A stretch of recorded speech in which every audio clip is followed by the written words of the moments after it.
we had the salt doll analogy. The salt doll being the body mind complex of the jnani, and the person of self knowledge.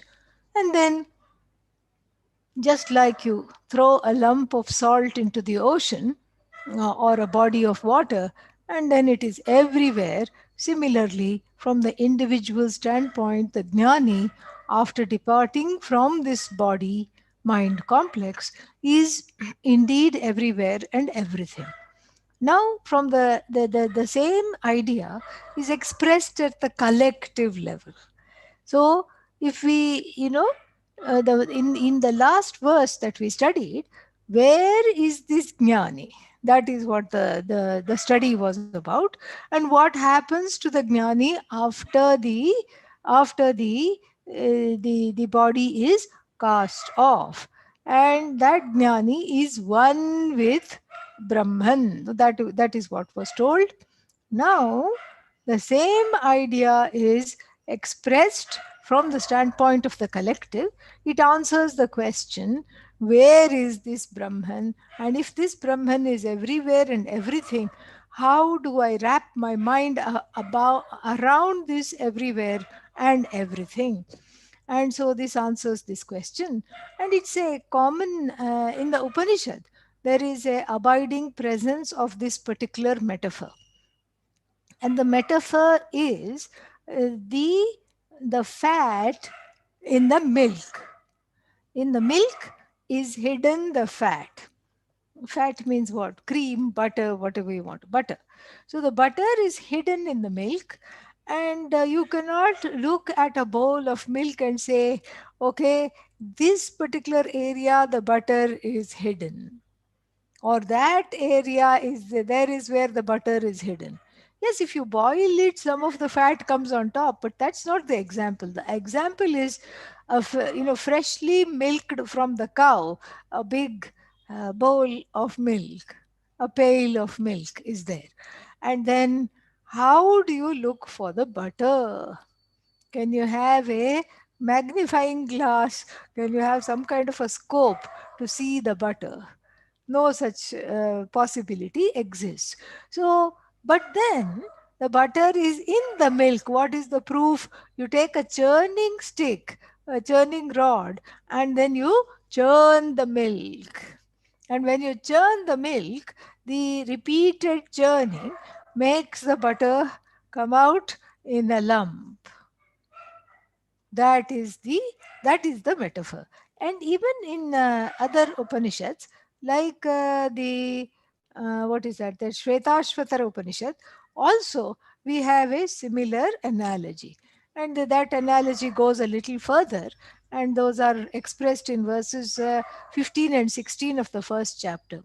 तिलेषु तैलं दधनीव सर्पिः आपस्रोत वरणीषु चाग्निः एवमात्मा आत्मनि गृह्यते असौ सत्येनैनं तपसा योऽनुपश्यति. And so this is the and then the next verse also says sarva vyapinam atmanam kshire sarpihi iva arpitam atmavidyapam atmavidya tapomulam tad brahma upanishad param. So tileshu tailam, like the oil in the sesame seed. Tila means sesame seed. So the sesame seed itself is tiny, and then it will have a nano drop of oil, each one. You can't even call it a drop. It's a drop of a drop of a drop of a drop of a drop.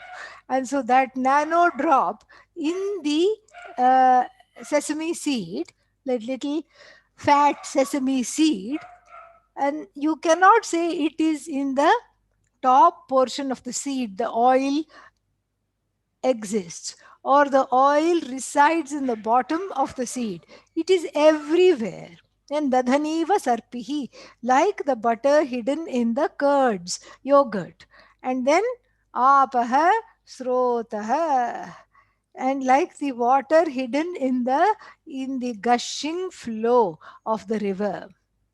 Aranishu Aranishu cha agnihi. Arani is the place where the fire is lit.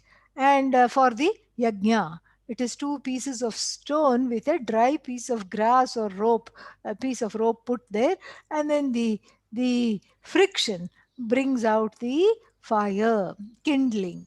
So Arani here is kindling. So in the kindling, where is the fire? You cannot say it's on this side or that side. It is hidden. So evam atma atmani grihyate asau. This is how atma is there.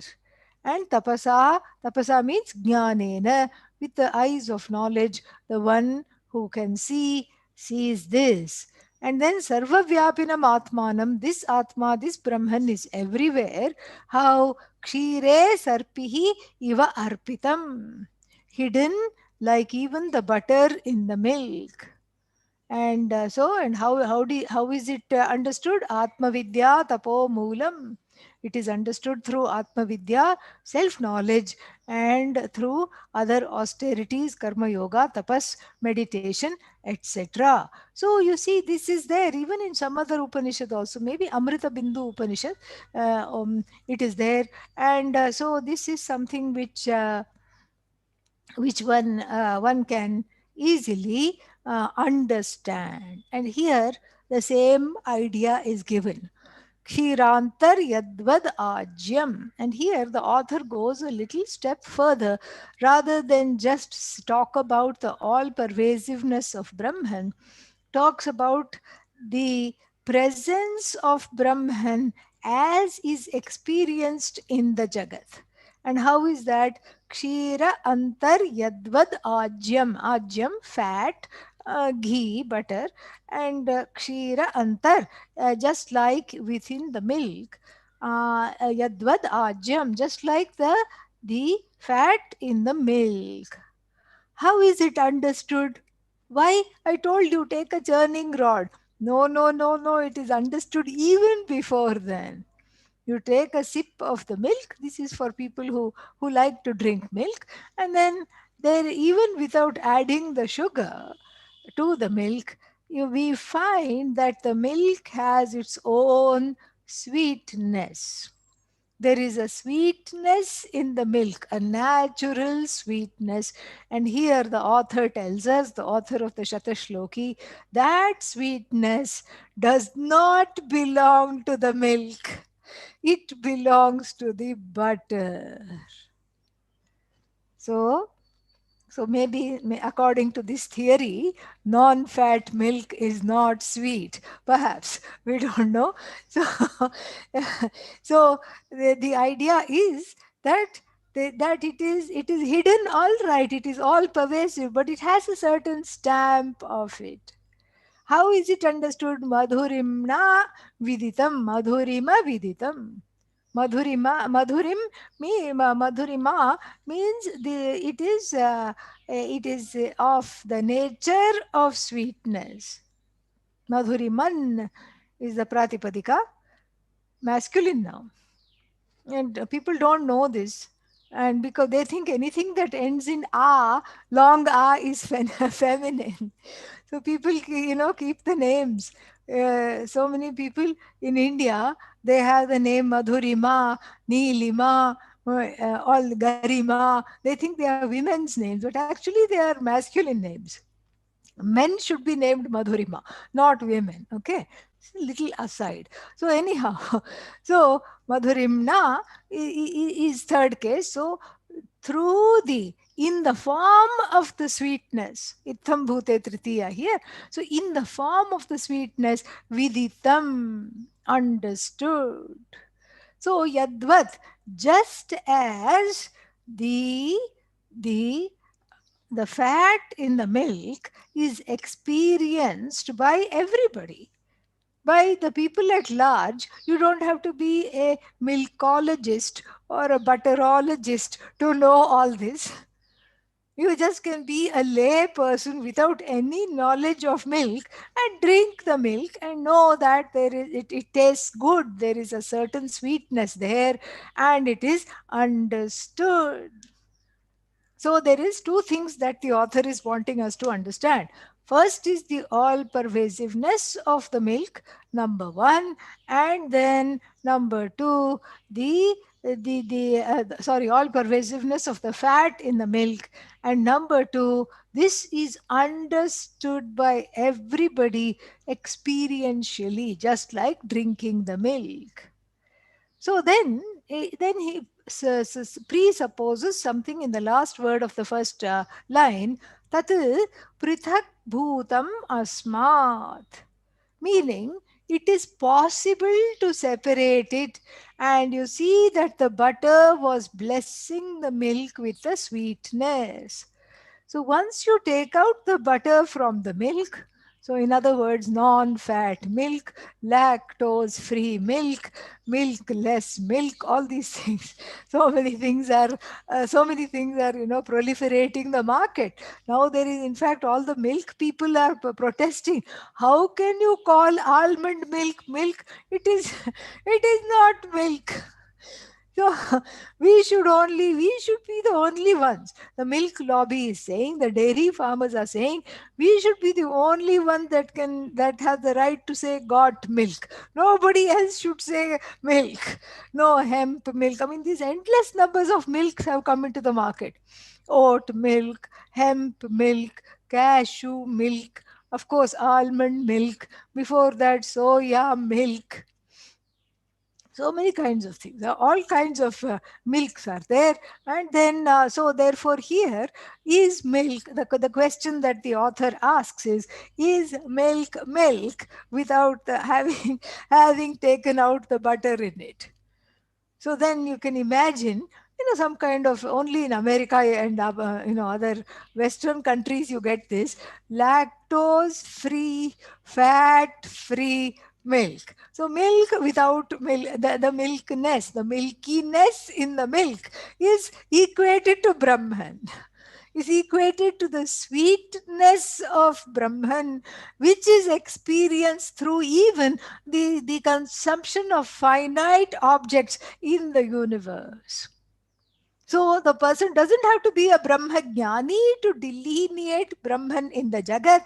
In fact, the sweetness which is equated to the Ananda in the Jagat belongs to Brahman, just like the sweetness in the milk does not belong to the milk, instead belongs to, don't say Brahman here, okay? Instead belongs to the butter. So the example is, the butter bestows the milk with its very being and sweetness. And similarly, Brahman bestows the Jagat, blesses the Jagat with Ananda in the form of all kinds of discrete objects of enjoyment. So, prithak bhutam asmat. Tat prithak bhutam means, even though it is part of the milk, it is possible to extract it. And then when you extract it, you see that the milk is not even worth drinking. It becomes a whey. And and then what do you say to the whey? No way, I'm going to drink this. This is what you say. Although now it is freeze dried, made into a powder full of protein, we are not interested in all that. We are only interested in the example here. And the example is to drink. It is nissara, not really tasty. So, to the whey that is left behind, it is no longer milk, it is whey. And to that you say, no way, I am going to drink this, not at all. Because it's got a funny taste and a funny smell. It is not like milk at all. So in the example, you can take out that which represents Brahman, namely the ball of butter.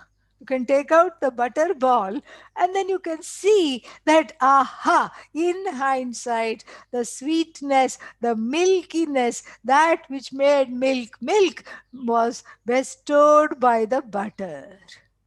Prithak bhutam, this is possible. So this prithak karanam, this separation, prithak karanam means separation, is very much possible in the example.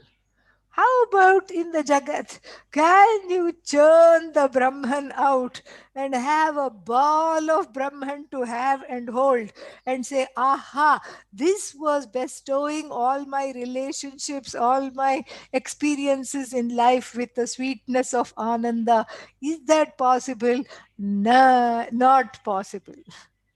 That's why he spends time on the example. So that what is physically possible to delineate by the milk butter example, the separation, namely the separation of the butter, is not possible to do with regard to the Brahman and the Jagat. You cannot spirit away Brahman from the Jagat. Not possible. So that's why the example is given, so that you can cognitively do the separation, because physically it is impossible because of the physical, material impossibility of separating the Brahman from the Jagat, a point that is going to be reiterated in verse number 49, we will see. So, since it is not possible to separate Brahman from the Jagat just as easily as you separate the butter from the milk, so our example of the Jagat being Nissara, the Jagat being not tasty, free of all essence, has to be logically or cognitively understood as an extension of this example. So tat dhritak bhutam asmat. Next line. Bhuteshu brahma tadvad vyavaharati. Bhuteshu. So in all beings, bhuta is elements, elementals, in all beings, in starting with the five elements, in all things that are extant, that are existent, Brahma tadvat, in the same manner, Brahman vyavaharati. Vyavaharati means, you know, um, vyavaharati means gives the impetus for vyavahara.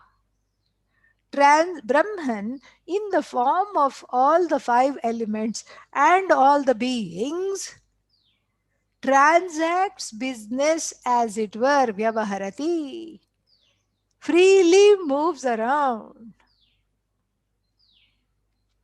In the it is the Brahman is the moo in the cow, and the the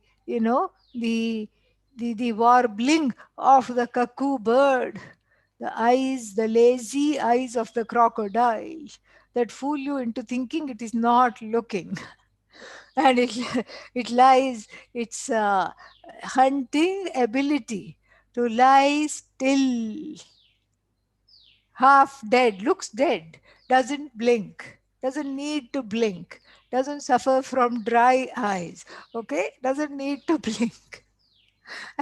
and then it just sits there with the mouth partially open, eyes partially open. Any unwitting thing that goes, finished. That which clamps the jaws at the correct time with the vice grip is Brahman, not the crocodile. That which sees without seeing is Brahman. And that which moves in the cow, the moo, that distinctive moo, is Brahman. After all, moo is om spelt backwards. Better luck next life. So maybe the cows are trying to om. Okay. And then, this is, this is all Brahman. Everything. That which makes the sky blue, Brahman. That which makes the oceans roar, Brahman. That which makes the animals behave in certain ways, Brahman. That which is the intelligence of all plant life, which they have studied extensively. Extensively they have studied, and they find that even if you plant something that requires a lot of light, like a creeper, and you direct it away from the light as it's growing on purpose, and you keep a watch on it. Suddenly, when you're not looking, in the blink of an eye, it has rerouted itself to face the light. And similarly, the trees in certain areas of high winds grow in such a way because they know how the winds blow. So they grow in such a way so that they are not broken by the wind. They have understood how much to bend the branch as they grow. Like you can see this in cypress trees and other trees. And they know how much to bend in order not to break. That is Brahman. That knowledge, that all knowledge is Brahman. In fact, this is what this the vyavahriti viditam, vyavahritya viditam, vyavahriti viditam, known through movement. Another Vedanta paradox, the stillness of Brahman, the non acting, non experiencer status of Brahman is ironically perceived, sensed through movement. So everything is there is a movement. And you see in the movement that which moves is Brahman, the shaker and mover of the entire Jagat. And this is this is something very important to understand. You know why? Because mm, one wakes up thinking that one has so many things to do, places to go, people to see, and the pandemic, I suppose, is taking care of all that. The pandemic is saying you are not the one making any decision. And in fact, you need not even get up because the world is being controlled by Bhagavan in the form of the virus, who is making everyone run helter skelter and do things that they had never imagined doing. Who had thought that suddenly their life would come to a standstill and the only entertainment left is Vedanta? What a travesty! That, that is all that is there, because nothing else is enticing as much. And one has watched all the binge watched all the series of every single thing that has streamed. And now Vedanta is starting to look good because at least it is giving some solutions. It's not just a distraction. Who would have thought, if 2 years ago somebody somebody had prophesied that you will be an ardent student of Vedanta, they would have laughed. The people would have laughed in their faces. Oh, come on. This is not any kind of prophecy. And so, like this, it is very, very clear the trajectory of people's lives has changed for some, in unbelievable ways and indelible ways, because even going forward, it's going to have a deep impact. And right now, the school children are very unhappy, especially in the East Coast, because there was a circular that was sent in New York. What was the circular? From now on, no snow days. Snow days will be replaced by Zoom learning online on that day. So this was unheard of before the pandemic. You see how the life has changed. And here we think, oh, I did this today, I did that today, I cooked, I cleaned, I produced so much. You see, I am the foresight of the company, I am the insight of the company. Without me, nothing can move. Wrong. In fact, that which moves is Brahman. That which talks is Brahman. That which shakes is Brahman. That which plans is Brahman. So, therefore, vyavahriti, vyavahritya viditam. So know this, that anything that shines is Brahman, anything that exists is Brahman, anything that is, anything that you come to know of is all knowledge of Brahman. And so, what happens here?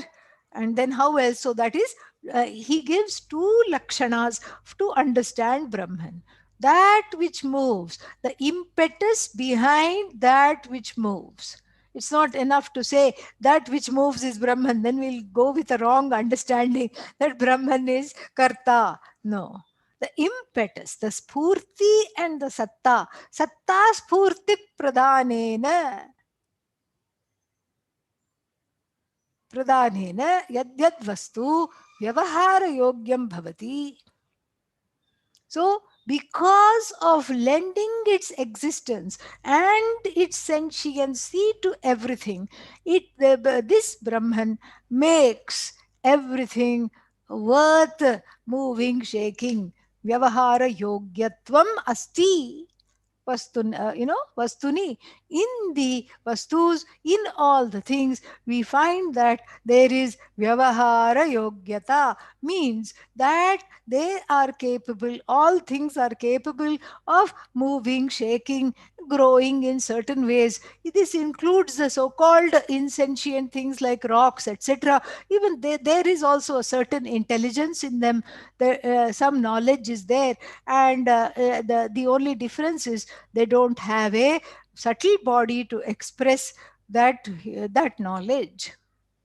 That's why, ironically, you can say I rock, but the rock cannot say I rock. Okay, so this is why. But the rock also is Satyam Jnanam Anantam Brahma. So everything here, charatmakam jagat, that which moves, that which does not move, that which is sentient, that which is insentient, sthavara, jangama, all these things, every single thing is that movement, that knowledge, that existence is borrowed from Brahman. So this is how we know the presence of Brahman in the Jagat, because anything that moves, anything that shakes, anything that quacks, anything, if it quacks, it must be Brahman. Okay, this is the new maxim we have to go with.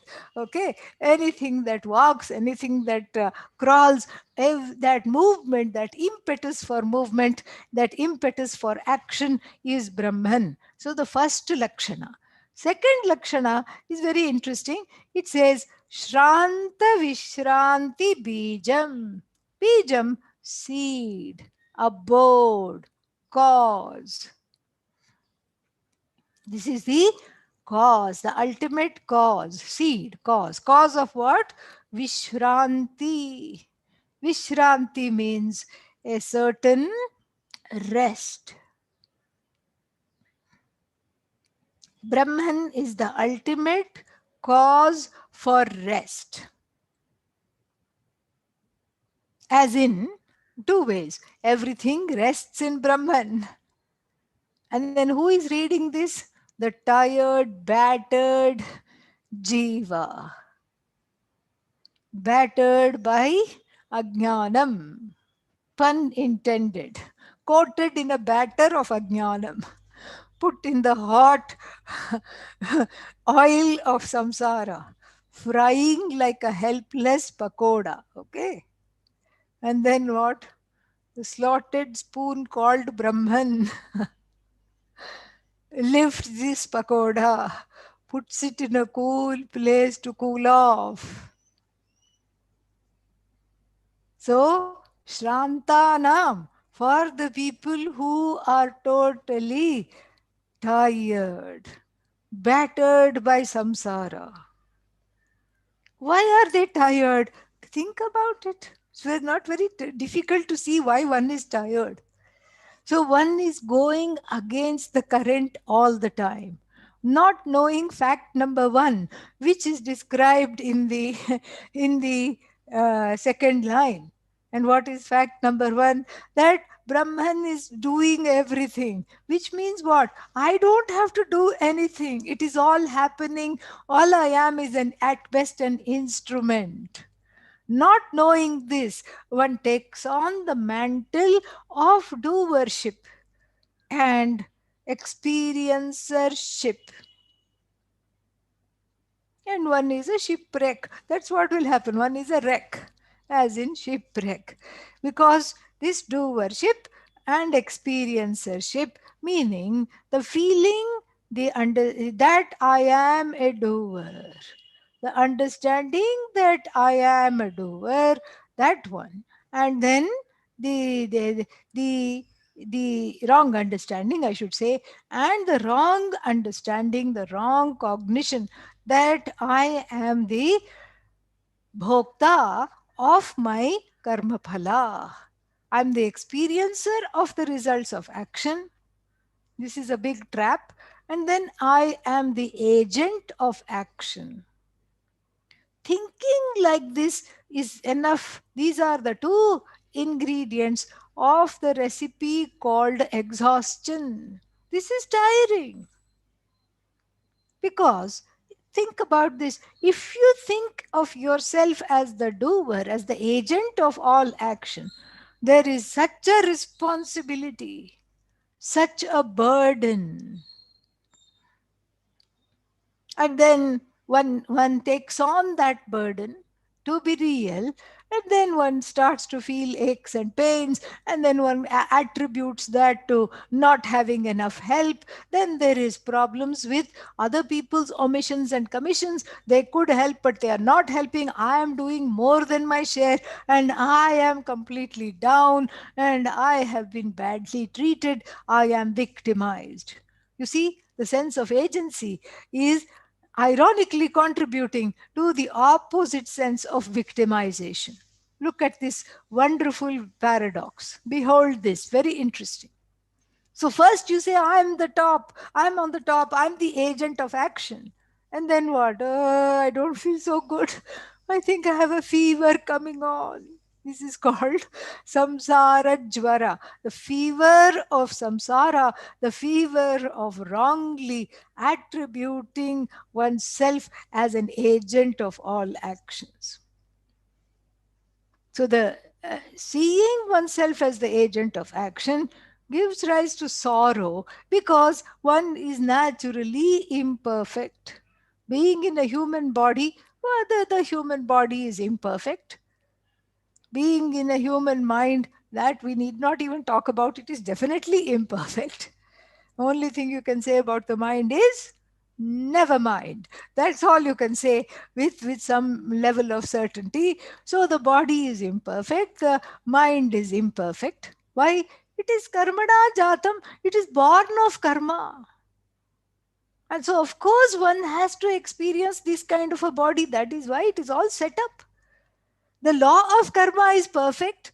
Bhagavan, in the form of the law of karma, is giving this imperfect body, this imperfect mind, these challenged senses, and then one goes about wanting a perfection, ironically, that one already has.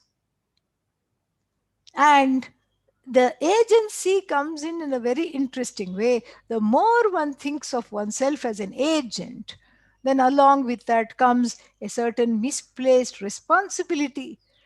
And then that responsibility translates into A, guilt, and B, hurt. Guilt is because one cannot live with one's own imperfections.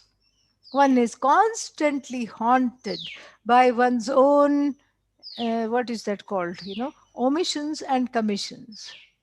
Kimaham sadhu na karavam, kimaham papamakaravamiti.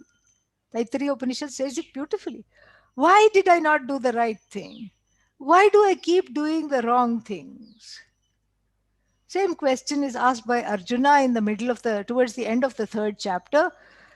अथ केन प्रयुक्तेन पापं चरति पूरुषः अनिच्छन्नपि Varshney बलादिव नियोजितः. Impelled by what? does the person, Purushaha, does the person commit wrong actions? Why does the person go against dharma? Impelled by what pressures? And anichanapi. The person wants to be perfect, but still has lots of omissions and commissions. Why? And then Lord Krishna says, Kama esha, krodha esha, rajoguna samudbhavaha, mahashanaha, mahapapma, vidhi enam vairinam. And here, shining the light of the Bhagavad Gita onto this discussion yields the gem of understanding that the the identification of oneself as agent of action is powered by raga and dvesha, is powered by all kinds of things that one wants to have that one doesn't have, and all kinds of things that one has acquired, starting with gray hairs, wrinkles, etc., that one wants to get rid of.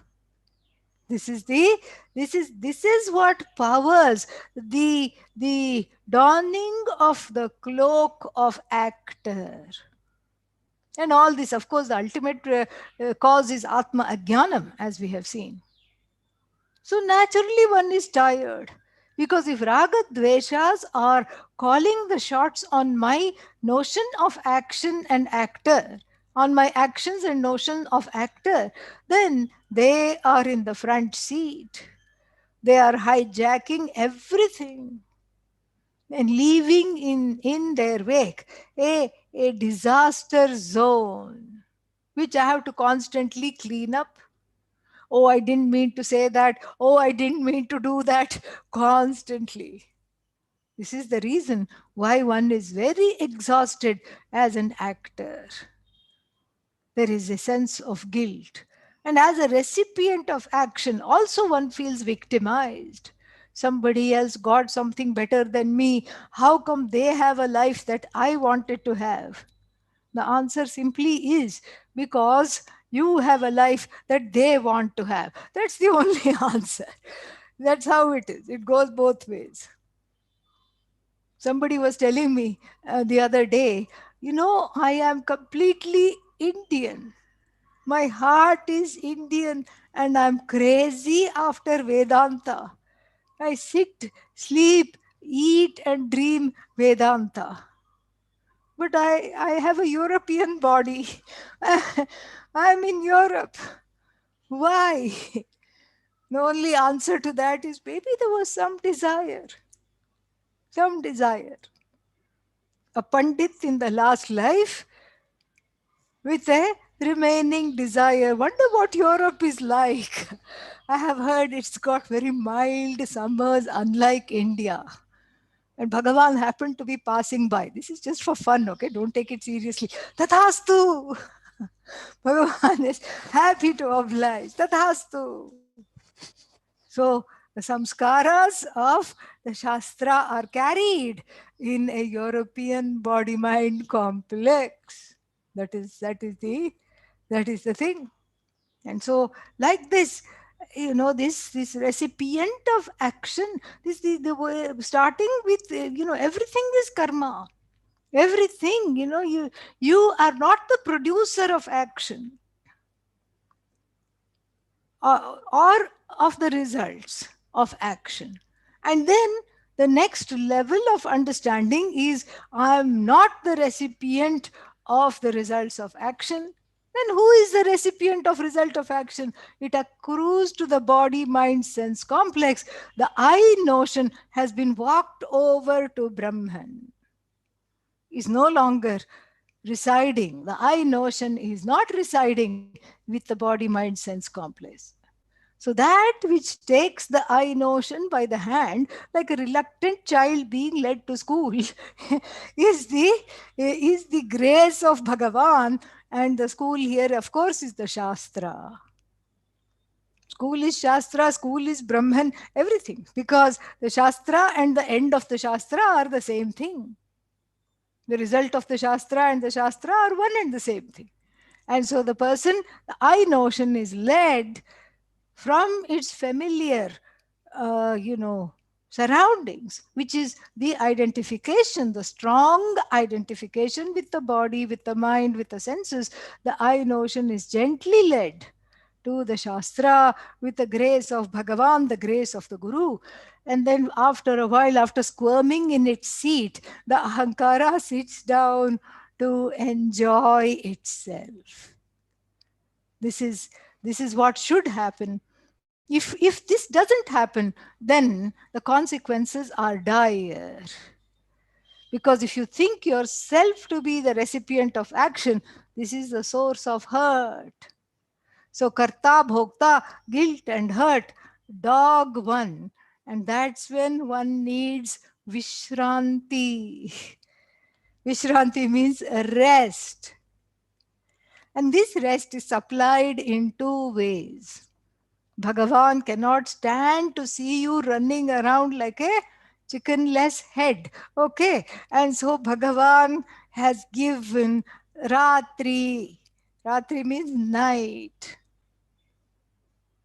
When most everything goes to sleep, except some owls and other nocturnal creatures, but that's not the point of this discussion. So, what happens in night? One is so exhausted, not just physically, mentally, emotionally exhausted. One hits the bed, so to speak, and then one is out. Where does one go in sleep? The answer is Brahman, Ishvara. So the sleep is Ishvara and Ishvari, embracing the Jiva. There's just the oneness with Ishvara. That's why sleep is full of Ananda. It is Ananda Swarupa. Sleep is nothing but Ananda. And so this is what happens in sleep. It is Vishranti. And the cause of this Vishranti, the bija or the seed cause of this Vishranti is what? Bhagavan, Brahman. So that nightly respite, where one forgets everything that happened, one forgets the do worship, one forgets the oops, I shouldn't have done that, one forgets the guilt, one forgets the hurt, and the ability to start the new, fresh day. Of course, to do it all over again, but that's not the that's not the point here. The ability to start afresh, the opportunity to start afresh, provided by this big, so to speak, this oceanic receptacle, this limitless Brahman, in which the Jiva, so to speak, merges. The Jiva is already one with Brahman, but separated by notions of kartritvam, bhoktritvam, ajnanam, raga, dvesha, we have seen. And here, even the notion of separation is totally obliterated in sleep. That's why the battered jiva waits for night to come. Oh, only 2 more hours, only 3 more hours, then I can forget about all this. Then I can lose myself. In what? In Brahman. So that is Shranta for the tired one, Vishranti Bijam regularly. And then there is also ultimately for the tired Jiva, the tired, battered, faded, jaded Jiva, who is so to speak an old soul, meaning has been around. People think to call somebody an old soul is a compliment. Not unless the word soul is spelled Sole. Okay, then it's a compliment. Old and soul. Puran hai. you know. But if you spell it Soul, old soul here means jiva. Old jiva. It's not a compliment. That means one has been around and round and round and round. Came back like a bad penny, then was back again, and then back. back, back, back. Why? The number of times it has come back, this jiva shows the existence of so many raga and dveshas, so many kamas waiting to be fulfilled, taking on nana, various kinds of the birds. This time cat, next time rat, third time plant. Why plant? I want to be still, said the person. Okay, Stavara, be still. And so, like this, all these various births, one is tired. And then what? One encounters a sudden burst of grace. Guru comes into the picture. Before the Guru comes into the picture, the desire to be free comes into the picture. Along with the desire to be free also comes into the picture the desire to study, because one understands that this freedom is an established fact. It is, I am only separated from this freedom through my own ignorance. And so the desire to be free is converted into the desire to study self knowledge. Guru comes into the picture, resistance drops, fear drops, and one is able to assimilate this knowledge. And as one grows into clarity, one becomes more and more free. The greater the clarity of oneself as Bhagavan, the greater the clarity of Bhagavan as being the mover and shaker of everything, the greater the clarity that one is not the doer, one is not the experiencer, the greater the sense of respite. One is, cognitively speaking, one with Brahman. And this is not a separation that can happen again, because the seed cause of this Vishranti is self knowledge. The abode of self knowledge is the cause of the elimination of all differences and all separation. Separation causes anxiety, exhaustion, sorrow, and one needs a respite. Sleep is but a small respite. One wakes up into that same samsara that spits out the doer and the experiencer repeatedly, day after day. The ultimate solution is the gain of self knowledge, ihaiva, in this body. And so one is firmly, so to speak, residing in Brahman, as Brahman. And so, whatever the body does, let it do. It is aging, let it age.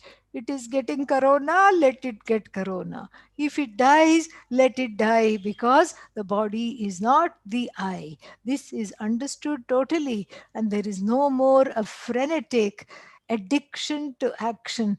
Neither is there some kind of a feeling of lack, needing to be born again, needing to experience something later on. Not there at all. So, this Brahman is known by two lakshanas. One is Vyavahriti Karanam, the cause of all action, and the cause of actionlessness, Vishranti Bijam. No contradiction here. The cause of all action, as though remaining itself, it lends its sentiency to everything, which causes everything to jump, move, sit, eat, talk, etc. Itself is actionless. And then, this, so the first one is Tatastha Lakshana. Vyavahriti Karanam, Tatastha Lakshana. And then the other one, Shranta Vishranti Bijam, Swarupa Lakshana. And Swarupa Lakshana means it is of its own nature. These two we have to see little more, and we'll defer it to next week. Om Purnamadav Purnamidam Purnat Purnamudachyate Purnasya Purnamadaya Purnameva Vashishyate.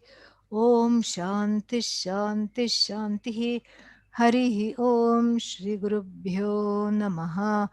Harihi Om. Thank you.